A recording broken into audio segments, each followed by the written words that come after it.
Subject కి ఒక teacher ఉంటారు, అన్ని సబ్జెక్టులు నన్ను చదవమంటారు. ఇంత చిన్న బుర్రలో అన్ని ఎలా నింపాలి? Class work, home work, fair notes అంటారు. సబ్జెక్ట్ కి 3 బుక్స్ పెట్టి బ్యాగ్ నింపుతారు. ఇన్ఫాక్ట్ నా బరువు కన్నా నా బ్యాగ్ బరువే ఎక్కువ.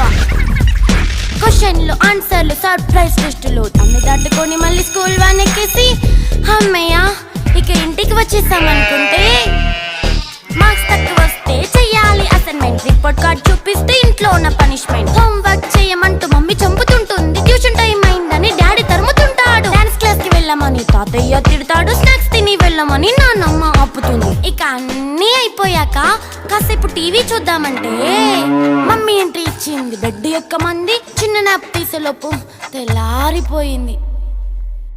అయ్యో మళ్ళీ మొదలు ఈ స్కూల్ కష్టాలు, ఇక మళ్ళీ మొదలు